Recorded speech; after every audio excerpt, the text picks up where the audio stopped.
Hello guys, welcome back to my channel. It's your girl Beverly Moore. From Downing Street, number 10 is the Prime Minister who's about to give his resignation speech after calls for him to resign from his own MPs.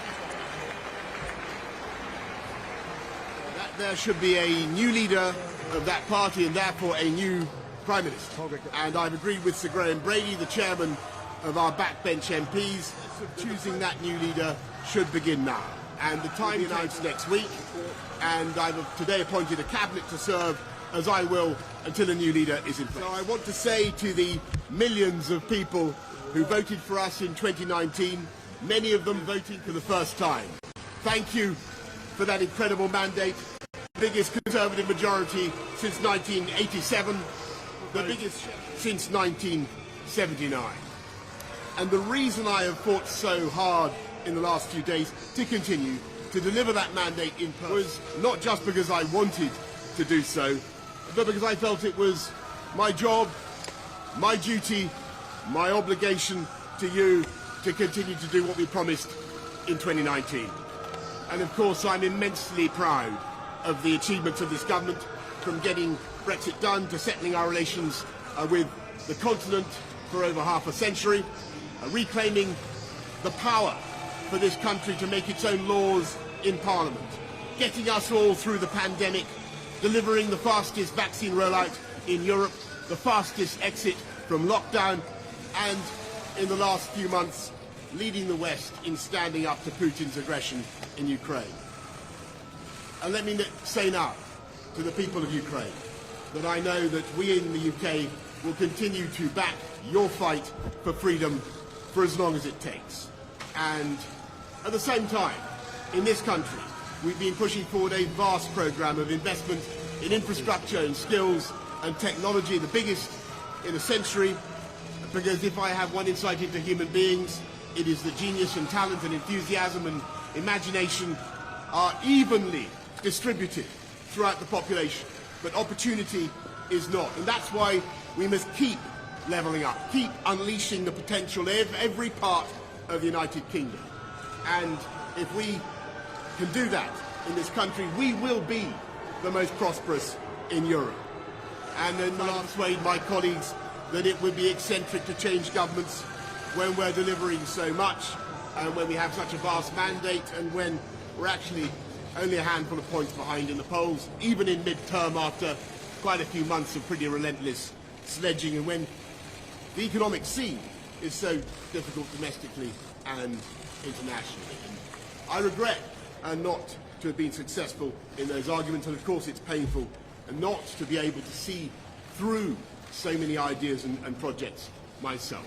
But as we've seen at Westminster, the herd instinct is powerful. When the herd moves, it moves. And my friends, in politics, no one is remotely indispensable.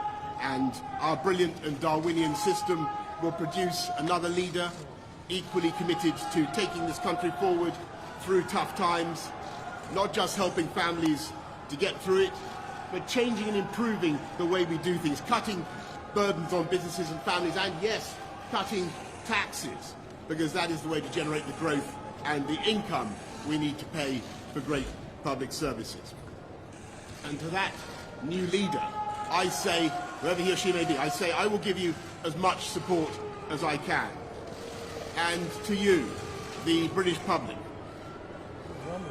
I know that there will be many people who are relieved, and perhaps quite a few who will also be disappointed. And I want you to know how sad I am to be giving up the best job in the world. But them's the breaks. I want to thank Carrie and our children and all the members of my family who put up with so much for so long.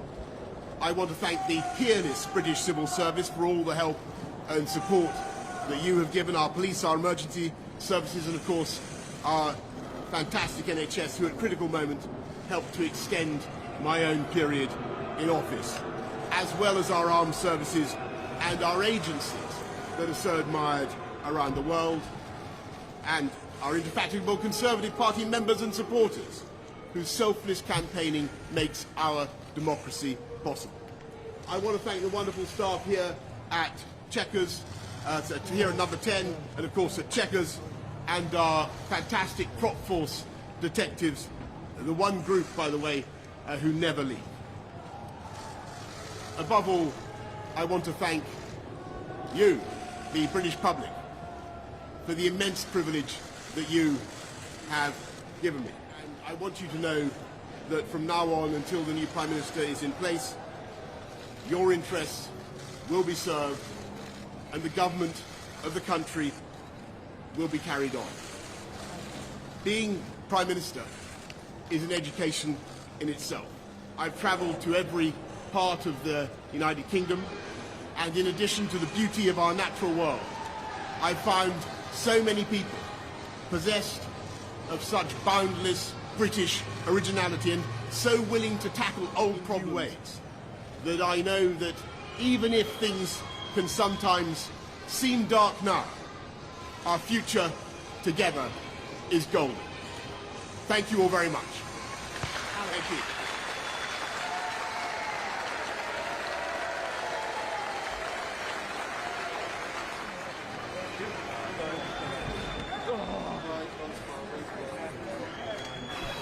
Just get the fuck out of here.